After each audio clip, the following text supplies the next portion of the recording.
Boa tarde, pessoal. Sejam bem-vindos. Hoje a gente vai falar um pouquinho de qualidade da cerveja, mas olhando uma outra parte da cadeia, olhando então a parte da cevada e os desafios que a gente enfrenta na malteação. Bom, para quem ainda não me conhece, eu sou a Karen, sou malteira aqui da Cooperativa Agrária. Já trabalho na cooperativa há 11 anos, mas especificamente no negócio malte há 4 anos. Então, hoje, durante a palestra, a gente vai abordar um pouquinho sobre cevada, os parâmetros de qualidade, o que pode afetar esses parâmetros. Entrar um pouquinho em malteação, rever alguns conceitos básicos, fazer essa correlação da qualidade da cevada com o impacto na qualidade do malte. E, para finalizar, vamos falar um pouco dos desafios que a gente enfrenta nesse processo.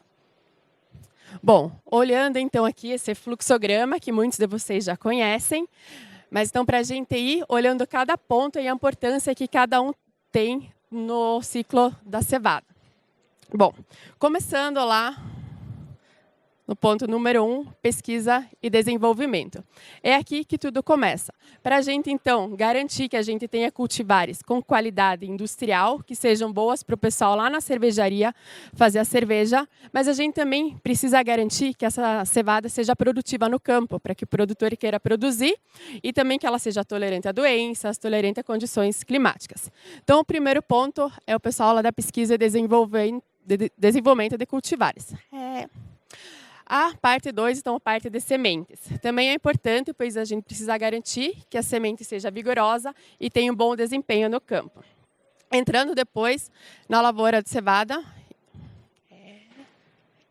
indo mais pito, meio mudar a mão aqui, acho que fica mais fácil. Indo então para a visão do produtor. Aqui é um ponto bem importante quando a gente fala de qualidade da cevada, porque vários são os aspectos que vão afetar depois a cevada. Olhando então, densidura de semeadura, a qualidade, a questão da adubação, principalmente a adubação nitrogenada, depois, durante o ciclo, todas as condições climáticas que vão afetar. Depois a gente vai entrar um pouquinho mais para detalhes e entender como é que isso vai afetar depois a qualidade. Aí toda a parte da colheita, transporte para a cooperativa, evitar que a gente tenha contaminação cruzada, também evitar que tenha danos mecânicos no grão. Entrando então aqui a recepção de cevada, então a cevada é analisada, lote a lote, a gente avalia os parâmetros para a gente conseguir segregar a cevada. Então a gente segrega a cevada por diferentes parâmetros de cultivares e também a gente avalia, por exemplo, a proteína. Se a proteína é mais baixa, mais alta, também é realizada a segregação.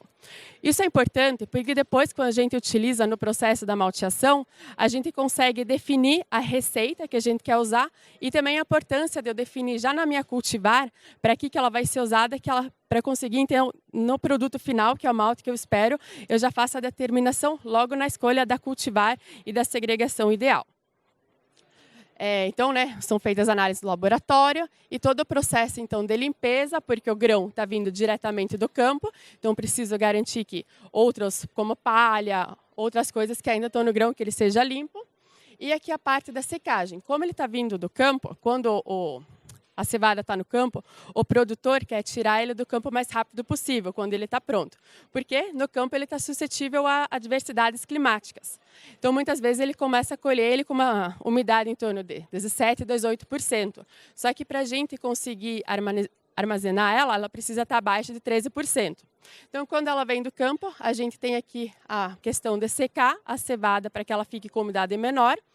E também a parte de secagem, a gente tem a questão de fazer uma ressecagem depois para quebrar essa dormência do grão. E aqui é um ponto de atenção bem importante, porque se eu trabalhar com temperaturas erradas, não ter o controle correto, isso vai afetar diretamente a viabilidade da cevada e impactar diretamente depois na produção do malte. A questão do armazenamento também é um ponto bem importante que tem que ser atentado durante todo o processo, visto que safra de cevada aqui na região acontece entre meados de final de outubro, novembro.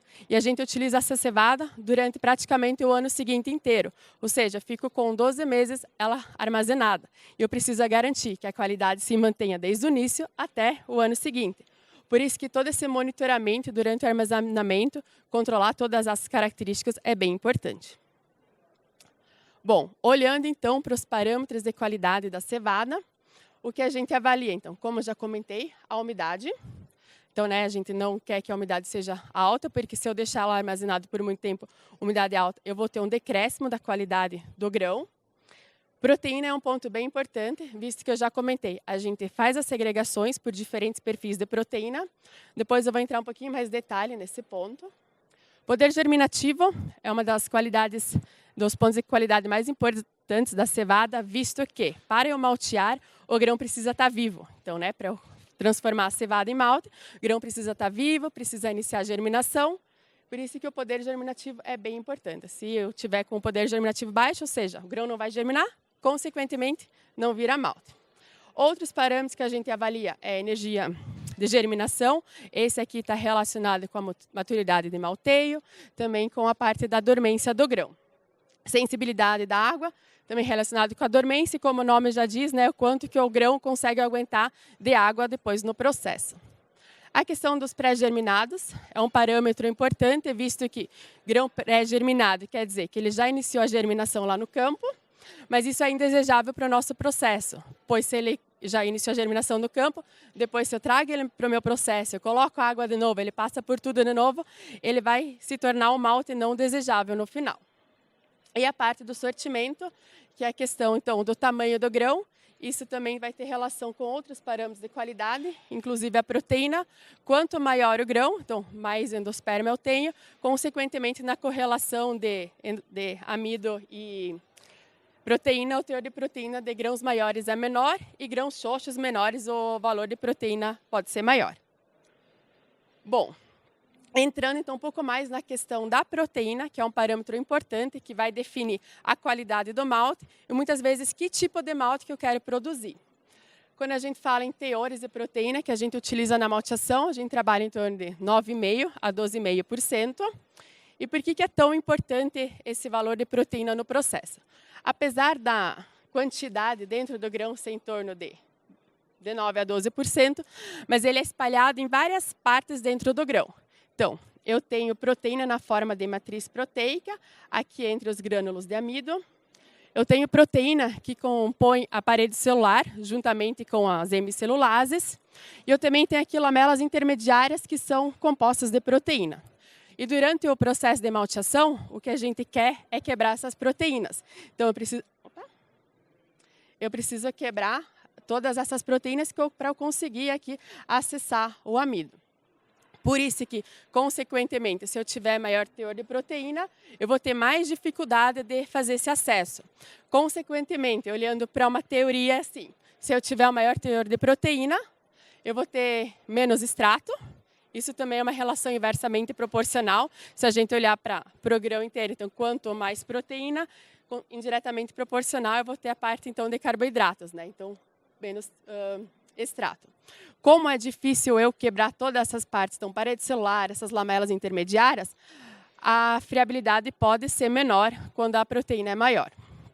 Falando então em friabilidade, toda essa parte de parede celular, que a gente chama de modificação citolítica, vai ser mais difícil, eu vou ter um aumento da viscosidade depois do mosto. Porém, estou falando de mais proteína, vou quebrar mais as cadeias, consequentemente a parte do meu nitrogênio solúvel tende a aumentar. E cevadas com proteínas maiores, elas já possuem mais enzima no grão comparado com teores menores. Mas, como a gente viu, por que eu tenho cevadas com diferentes teores de proteína, o que isso afeta, por que isso muda de lote para lote? Então, se a gente for ver, o que pode afetar? A própria cultivar em si, porque cada cultivar já vai ter características genéticas diferentes, a composição do grão de cada cultivar é diferente, pensando também, o formato do grão é diferente, o tamanho do grão vai ser diferente, isso vai afetar diretamente na proporção da proteína no grão. E também, muitas vezes, a espessura da casca. Tem cultivares que têm tendência a ter bem mais casca do que outros grãos. Olhando, então, um pouco para o ciclo da planta da cevada lá no campo. Se eu fizer uma semeadura mais tardia, se eu fizer uma colheita forçada mais precoce, isso tudo vai fazer com que eu tenha menos assimilados armazenados, ou seja, mais nitrogênio, e pode acarretar num valor maior de proteína. A questão aqui da adubação, como a gente já comentou, adubações nitrogenadas, quando feita na época errada ou em excesso, vai acarretar em cevadas com maior teores de proteína.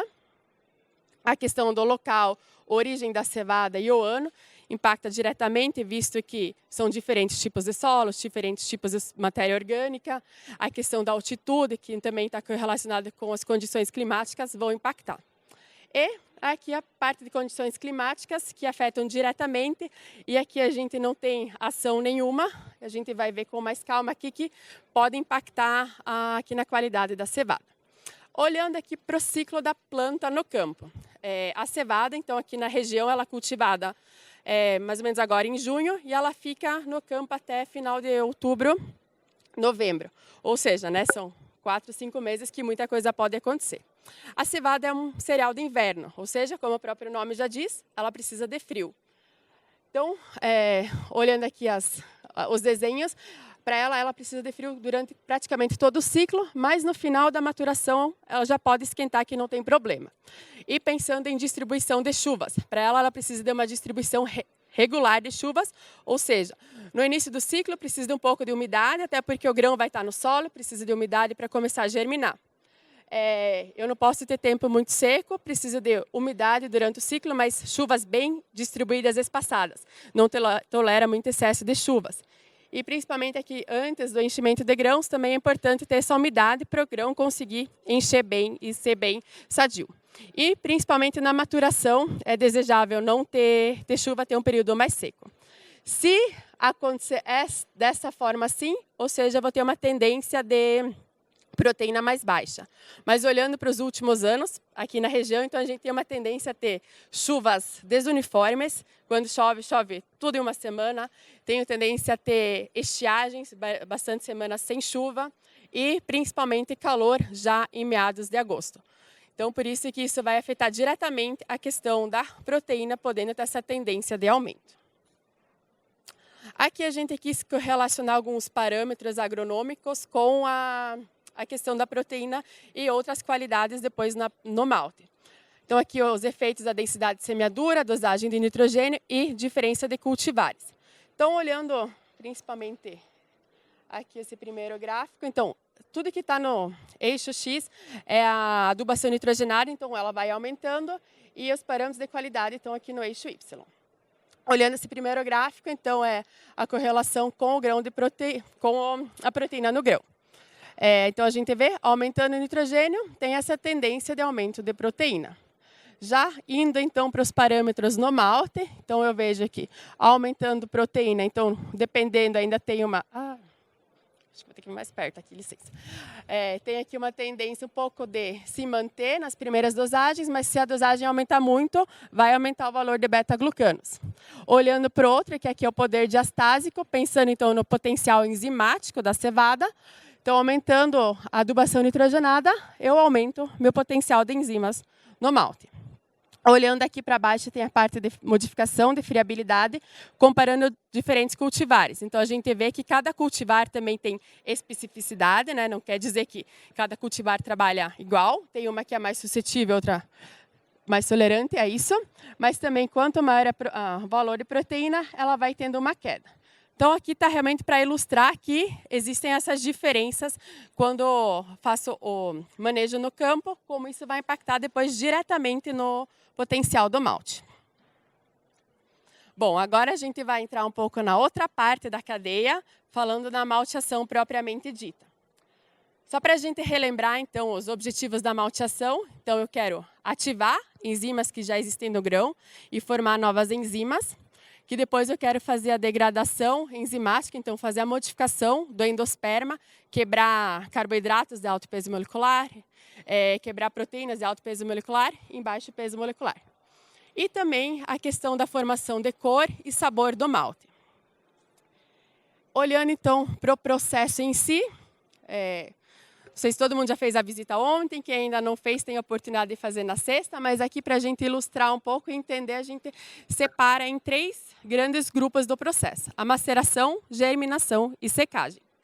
A maceração, que é aqui o topo, os finis de maceração, o objetivo então é eu conseguir chegar numa umidade em torno de 38% a 40%, porque a gente quer que o grão comece a iniciar a germinação. Depois eu desço aqui para as minhas caixas de germinação, onde o grão então vai ficar de 4 a 5 dias germinando, e aqui que tudo acontece, né? Então, começa a formar minhas enzimas, quebrar toda a parte do endosperma. E depois, ele vai para a secagem, que daí a gente seca o malte, né? Para ficar em umidades abaixo de, em torno de 4 a 4,5%. E aqui que também acontecem as reações de Maillard, para eu, então, conferir cor e sabor para o meu malte. Bom, olhando o grão de cevada em si, como a gente falou, tem a umidade suficiente para iniciar a germinação, então o ativo forma as enzimas e elas vão quebrando então as cadeias maiores em cadeias menores. E quando a gente divide esses pontos, a gente fala de 3 principais modificações: citolítica, amilolítica e proteolítica. Falando então da amilolítica, a gente quer quebrar o amido.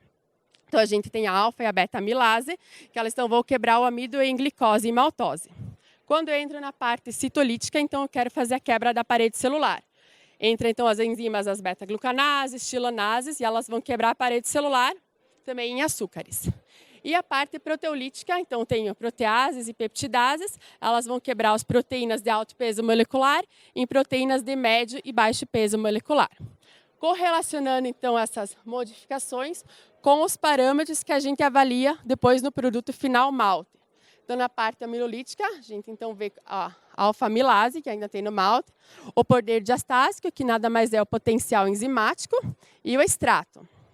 Na parte citolítica, então, tem a friabilidade, viscosidade e o beta-glucanos. Já na parte proteolítica, então, toda a parte do nitrogênio solúvel e o FAN, que seriam os aminoácidos. Bom, agora deu para a gente dar uma recapitulada nos conceitos de malteação. Vamos agora ver como é que eles se comportam com diferentes tipos de safras e anos. Aqui, então, a gente fez a avaliação dos resultados da micromalteação. Micromalteação a gente faz no laboratório, é uma maltaria de 1 kg, então todas as cultivares novas que entram na safra, a gente testa lá para a gente entender o potencial de cada cultivar e conseguir entender como é que a gente vai usar ela durante o ano. É um processo controlado, então todas as cevadas que entram, eles vão passar pelo mesmo parâmetro. E é o que a gente chama, não é uma malteação forçada, é uma malteação que a gente não quer modificar muito o grão para realmente entender como que a cultivar vai se desempenhar na malteação, né? Bom, então a gente avaliou cultivares de 2023, a safra e 2024. Que a gente já percebeu, a safra de 2023 era uma safra, na média, com cevadas com proteína mais baixa. Já 24, a proteína aumentou. Então, a gente tem um aumento de 1% aqui no valor de proteína. Olhando, então, para os outros parâmetros, a gente vê o valor na média, extrato com proteína mais baixa aumenta, né, consequentemente, proteína alta diminui. Poder enzimático, né, o poder diastásico, alfa-amilase também, quanto maior a proteína, então ele tem essa tendência de aumento. A parte citolítica, como a gente comentou, friabilidade, viscosidade e teor de beta-glucanos, vai reduzindo com o aumento da proteína. E a parte cor de mosto, ela aumenta, porque se eu for ver a parte de FAN, ela também aumenta, porque se eu começar a degradar mais, então vou ter mais FAN, mais aminoácidos, ou seja, vou ter mais produtos, proteínas de baixo peso molecular, que indo lá para a estufa, elas vão ter mais produto para fazer reação de Maillard, ou seja, consequentemente a cor tende a aumentar. Bom, mas se a gente for ver, eu tenho alguns parâmetros que são bem próximos, né? Não difere muito de um ano para outro, então isso quer dizer que muita coisa também é influenciada dentro do processo. Por isso que a gente também fez essa avaliação propriamente do malte expedido, porque a gente sabe que tem essas diferenças que acontecem de safra, de lote, mas dentro lá do processo de malteação, a gente tem alguns atributos para a gente minimizar essas diferenças, para a gente conseguir ter um malte expedido mais estável. Só que olhando aqui 4 parâmetros, então a gente vê aqui primeiro fazendo o contexto geral, como é que está a proteína do malte durante 2024, 2025, a gente vê como vem entrando no ano 2024 com uma proteína um pouco mais alta e no meio de 2024 aqui ele deu uma queda. Isso também quer dizer, porque quando a gente fala de safras, né, como eu comentei, a gente tem a colheita da cevada final de outubro, novembro, mas eu já não inicio a malteação dela em dezembro. eu tenho um tempo que ela precisa ficar até quebrar a dormência, adquirir maturidade de malteio. Então, a gente começa a maltear a safra anterior lá por fevereiro, março. E o que vai para as cervejarias, a gente também não faz a mudança de um lote de um dia para o outro, né? A gente vai colocando lotes da safra nova aos poucos para não ter essa mudança brusca de um dia para o outro. Por isso que então a gente vê essa tendência, quando a gente vê aqui mais ou menos mês de maio, foi 100% da safra de 2023 que foi utilizada, que era uma safra que a proteína estava mais baixa. Já então em 2025 a gente vê essa tendência que a proteína está um pouco mais alta. Olhando então para os resultados do malte expedido, se a gente for ver aqui a parte da friabilidade, então fica evidente que 2024 eu estava com uma friabilidade um pouco maior e aqui 2025 eu já fico com ela mais próxima aqui da casa dos 85. Outro parâmetro que a gente vê bem a diferença, então, seria na parte enzimática, né? Então, eu venho aqui com uma linha mais próximo dos 260, 280. Entrando em 2025, ele já começa a ficar próximo dos 300. O extrato em si, então, todos os extratos estão, né, é uma variância não tão grande, mas eu também vejo esse leve decréscimo justamente na hora que eu tive esse aumento nas enzimas, essa queda na friabilidade. E olhando um pouco para a parte proteolítica, que a gente representou aqui pelo nitrogênio solúvel, ele tem um pouco mais de variação durante o processo, quer dizer que ele também está muito relacionado com o processo em si, mas de forma geral, se eu traçar uma linha de tendência, 2025 eu tenho um leve aumento nesse nitrogênio solúvel. Bom, de forma geral, então, o que a gente conclui com tudo isso, que foi o que a gente já viu lá no começo. Então, maior teor de proteína, vou ter menos extrato, menos friabilidade, mais nitrogênio solúvel, mais FAM, maior cor de mosto, mais atividade enzimática. Mas o que a gente agora quer dizer com tudo isso? Lá no processo da malteação, a gente tende a reduzir essa variação o máximo possível. Então, aqui a gente representou a entrada da matéria-prima, da cevada, diferentes lotes, diferentes cultivares, diferentes safras. E, no final, a gente precisa entregar o malte de qualidade, sem muita variabilidade, com qualidade, para a cervejaria conseguir utilizar. E o que temos no meio do caminho? A gente fez essa analogia com o labirinto, porque a gente tem uma entrada e a gente tem uma saída. A gente sempre vai chegar nessa saída e quer trazer um malte de qualidade. Só que no meio desse percurso, a gente tem vários caminhos que podem ser caminhados. Vamos pensar, posso achar um caminho mais curto. Um lote bom, que está com uma proteína ok, mas eu posso, mesmo assim, levar um caminho mais comprido. Eu vou ter mais gasto energético, eu vou ter que ter outras ações para contribuir, mas que no final eu chegue na mesma qualidade do malte. Dessa forma, então, olhando, mas como que eu tenho essas determinações, que vai ser um caminho mais curto, mais comprido, que gaste mais tempo ou não? Eu tenho parâmetros que a gente controla na malteação. Então, a questão da umidade, ou seja, quanto que eu adiciono de água no processo, seja na parte da maceração ou depois na germinação. A parte de temperatura, que vai influenciar desde o processo da maceração até no final na secagem. O tempo que o grão vai ficar em cada um dos processos e a relação de gás carbônico e oxigênio.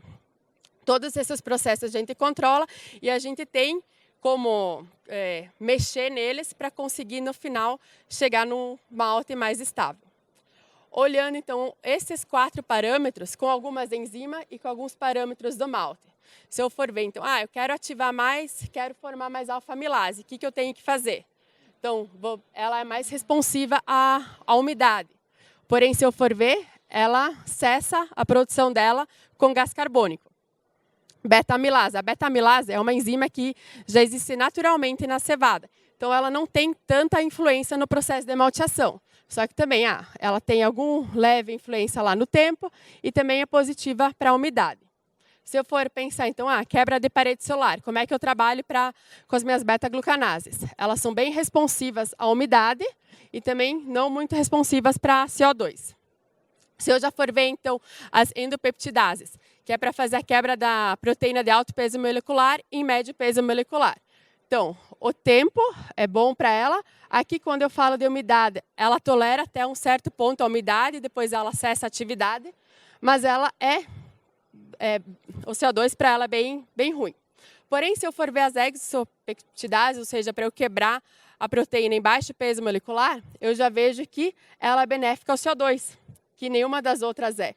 E a questão do tempo não é benéfico para ela, porque se eu começar a deixar muito tempo germinar, eu vou criar muita radícula, e esses aminoácidos estão indo para a radícula, e essa radícula depois eu elimino do meu malte. Então isso não é bom.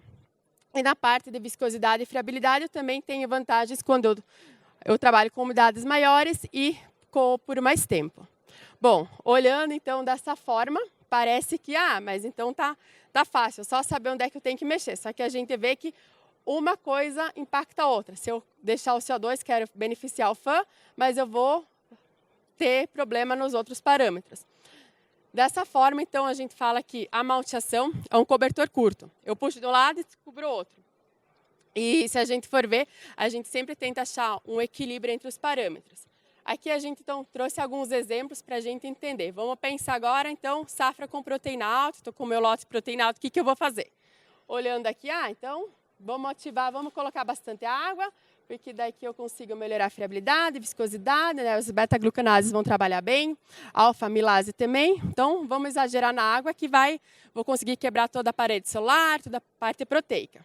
Só que daí tem um porém, se eu aumentar, meu grão vai ficar muito úmido, ele vai para a estufa mais úmido, vou precisar secar ele por mais tempo, também vou ter mais perdas por respiração, consequentemente estou forçando mais a malteação, vou ter mais produto de nitrogênio de baixo peso molecular, ou seja, mais aminoácidos, consequentemente, depois da secagem, isso é mais produto para a reação de Maillard e eu vou ter mais cor. Então, ok, mas vamos pensar, então vamos trabalhar com proteína baixa, que é a solução dos problemas, mas também não é bem assim. Se eu tiver proteína baixa, eu tenho potencial enzimático mais baixo. Então vamos trabalhar na estufa com tempos menores, com temperaturas menores, para eu conseguir manter as poucas enzimas que a gente produziu na germinação. Só que aí que tá. Será que então vou conseguir chegar na umidade desejada lá na estufa, se eu estou trabalhando com temperaturas menores e menor tempo? Opa! Será que a questão do DMS ele vai volatilizar? Não vou ter problemas de PDMS no meu produto final? E sem contar que proteínas mais baixas, eu posso ter uma variação, não vou ter com os produtos de composição de proteína na distribuição ideal. Então, por isso que a gente colocou esses exemplos para ver que não é assim, tem um fator, ele vai afetar outro. A gente realmente precisa entender e trabalhar nesse equilíbrio, ter os atributos que a gente consegue controlar durante a malteação. E é uma ciência, a gente vai a cada ano aprendendo uma coisa a mais, vai se adaptando a cada safra que vem e a experiência que vai fazendo a gente conseguir, então, sempre trazer o malte com qualidade para o produto final. Bom, para a gente concluir tudo isso que a gente trouxe aqui, então a malteação é a ponte do campo ao copo. Aí se a gente for ver, a gente viu, safras são diferentes, vou ter cevadas com perfis diferentes, mas o que a gente quer no final é chegar no produto com qualidade. E a gente vê a cevada, a gente chama de matéria-prima viva, então não tem estabilidade, ela vai entrar com essa variação. Então por isso que a gente sempre precisa estar atento já, como que está a produção no campo, como é que estão as condições climáticas, para a gente já conseguir se antecipar, para depois, assim que ela chegar no processo de malteação, a gente já ter os atributos necessários para conseguir trabalhar da melhor forma. A gente viu lá na parte do ciclo que as mudanças climáticas, né, a parte das condições climáticas são bem importantes e elas que vão também dizer como é que essa cevada vai ser no final do ciclo. E a gente sabe, nos últimos anos, com essas mudanças climáticas, tempos mais secos, mais quentes, chuvas em distribuição irregular, que a proteína está aumentando. Mas o que a gente pode fazer? De imediato, nada. Mas por isso que a gente entra naquele ponto número 1 que a gente viu no fluxograma. Trabalho já lá na pesquisa e desenvolvimento de novas cultivares. Então, o pessoal da pesquisa vem trabalhando nisso, verificando já ter cultivares que sejam mais resistentes à seca, que trabalhem melhor em temperaturas mais elevadas, para a gente conseguir, então, ter essas cultivares e conseguir enfrentar esse desafio. Outro ponto, então, a questão da produção do malte. A gente viu toda essa variabilidade e, que nem a gente comentou, no final é necessário a gente entregar um produto com qualidade para fazer a cerveja com qualidade no final. Isso vai ter parâmetros que a gente precisa ter. Então, toda a parte científica é importante, a experiência do pessoal que trabalha na maltaria e também ter adaptabilidade que a gente vê. Cada ano é diferente. A gente precisa se adaptar à cevada que está entrando, porque no final a gente vai entregar o resultado que é o malte de qualidade. E a gente vê que é um trabalho coletivo de toda a cadeia. Então, a gente sabe da dificuldade lá na cervejaria de fazer uma cerveja, só que se a gente dá um passo para trás, a gente vê que tudo já inicia antes. Então, o trabalho conjunto lá na pesquisa, o produtor engajado, fazendo os melhores manejos no campo, e essa cevada vindo para a malteação, também fazendo o nosso melhor trabalho para a gente conseguir entregar um malte de qualidade. Olhando então para tudo isso, a gente vê que todo esse processo, né, ele não é fácil, tem muitas pessoas engajadas atrás disso. Por isso que a gente precisa reconhecer todo esse trabalho coletivo. Daqui a pouco a gente vai voltar lá para o beer break, vai ter uma pausa. Então vamos tomar a cerveja, pensar no gole, lembrar, agradecer a todo mundo que faz parte aqui dessa cadeia, que o papel de cada um é fundamental para a gente conseguir ter uma cevada de qualidade, um malte de qualidade e ter essa cerveja, esse líquido precioso que a gente vai beber daqui a pouco. Bom, pessoal, então, era isso. Agradeço a atenção de vocês. Então, minha pergunta é, tem alguns estudos recentes mostrando o aumento da temperatura de gelatinização nas cevadas, principalmente em decorrência da influência das mudanças climáticas. Gostaria de entender como que a Agrária está observando isso, se os efeitos que vocês sentem aqui têm aumentado a temperatura de gelatinização e se existe a possibilidade de vocês mandarem no laudo do malte Pilsen, especialmente, essa temperatura de gelatinização. Obrigado. Não sei se todo mundo escutou a pergunta. Acho que sim, né? Só eu que não escutei. Bom, pessoal, até o Paulo vai dar risada, porque eu estava falando com ele essa semana sobre a temperatura de gelatinização. O Paulo é meu colega lá, malteiro, na maltaria. A gente até olhou os resultados. Então, assim, temperatura de gelatinização, ela também tem forte impacto com as condições climáticas. Tempos mais quentes, mais secos, esses que são favoráveis para aumento da proteína, são favoráveis para redução no tamanho do grão de amido, consequentemente, quanto menor o grão de amido, maior vai ser a temperatura da gelatinização. E isso também não é também bom para o processo, só que efetivamente no processo da malteação em si, a gente não tem muita ação na temperatura de gelatinização, só que a gente faz o controle de todos os cultivares, todos os lotes que entram, a gente manda para fora para ter o resultado. Tanto que eu até falei assim, vou colocar também o slide falando de temperatura de gelatinização, só que a gente não viu muita diferença da safra desse ano para o ano passado, então eu falei assim, então vamos só focar no que a gente tem o controle e deixar a temperatura da gelatinização fora. Pensando, então, em colocar do laudo, então tem as meninas da qualidade que podem falar se dá para pôr. Acho que tem alguns laudos já que a gente coloca e é questão de padronização com elas, mas fica aqui a sugestão, a gente pode levar lá para a sala e ver bem certinho. Obrigado pelo papo, é sempre interessante para a gente poder interagir com uma parte que impacta no processo, mas que a gente não tem relação direta. E queria perguntar sobre como estão os desenvolvimentos de novas cultivares, né, de cevada, que a gente sabe que isso, ainda mais agora com as mudanças, a gente sabe que isso é necessário. E em que momento o cobertor fica tão curto que você é obrigada a trabalhar com uma nova cultivar, uma nova variedade, para você ter de novo margens, né? Como é que isso funciona ali dentro da maltaria? O cobertor nunca ficou tão curto para que realmente a gente não tivesse solução. A gente sempre conseguiu trabalhar aqui internamente. Mas sobre o desenvolvimento de cultivares, Eduardo e Ivan, vocês querem comentar alguma coisa? Eles são os pesquisadores da FAPA, trabalham diretamente com isso, então se quiser contribuir. Boa tarde, pessoal. Todo mundo me ouve bem, né? Meu nome é Eduardo, eu sou um dos pesquisadores de cevada e um dos responsáveis pelo início do processo do desenvolvimento de novas cultivares. Algumas pessoas aqui tiveram a oportunidade de conhecer a FAPA ontem, né, e visitar um pouco o nosso trabalho, mas basicamente nós temos a função de cruzar variedades e desenvolver novas variedades justamente que supram a necessidade, seja da indústria, seja do cliente, seja do ponto de vista agronômico para o produtor. E pensando nesse ponto que você falou sobre aquecimento global e temperaturas mais elevadas que impactam diretamente na proteína, hoje nós temos uma rede de quase 20 locais diferentes que vão do sul do estado do Paraná até o sul de São Paulo, com o objetivo justamente de tentar adaptar cultivares para as regiões mais quentes. Então, nesse ponto, com o passar dos anos, a gente sabe que demora um certo tempo para poder fazer o desenvolvimento, aí vai de 8, 10, 12 anos mais ou menos para ter novas cultivares.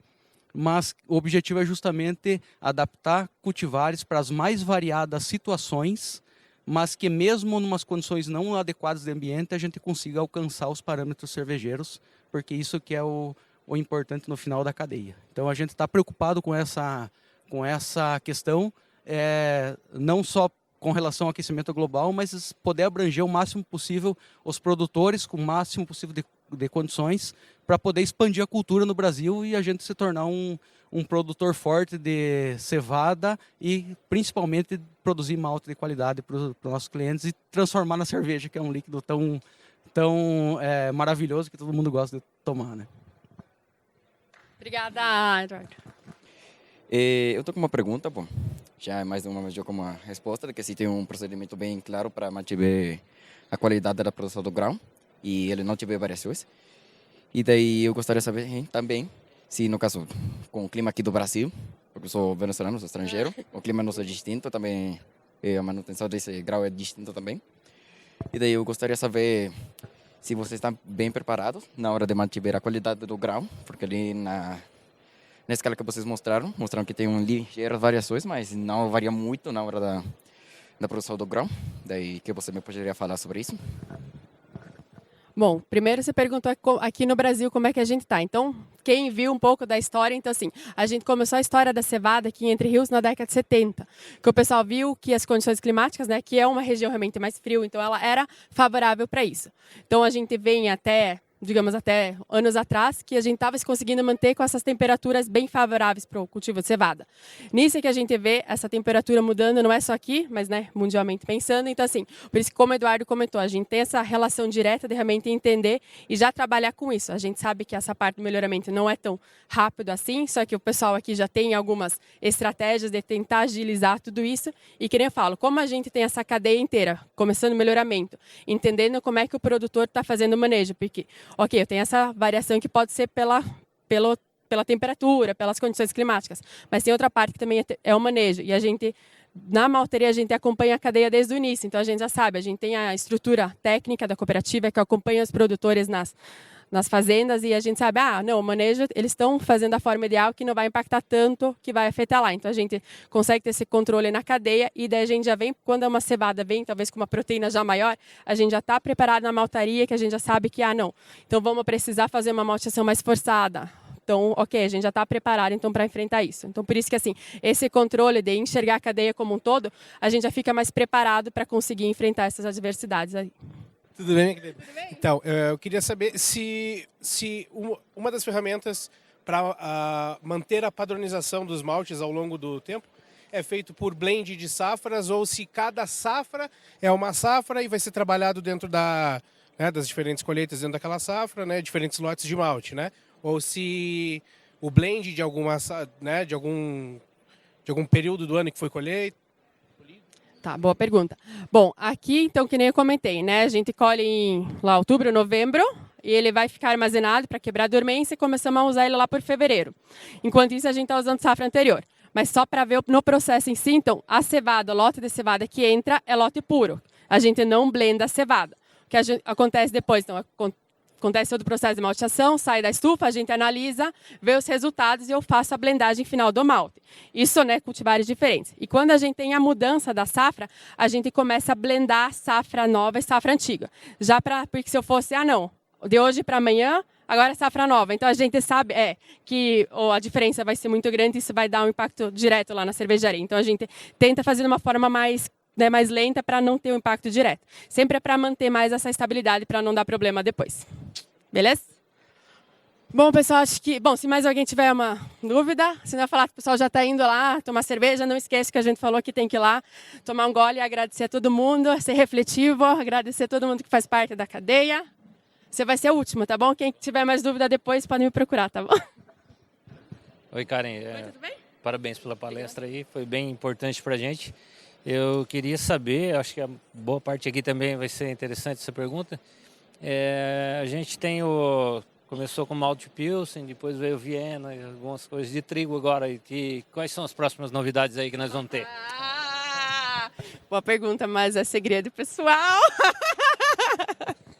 Mas, não, legal, bem boa pergunta. Mas estamos com alguns projetos em andamento mesmo e também seria interessante se vocês, juntamente com, né, representantes ou contato comercial de vocês sempre passarem as demandas. O que vocês acham interessante? A gente está com algumas coisas em andamento, mas a gente também precisa saber o que vocês querem, né? Então, mas tem algumas surpresas vindo pelos...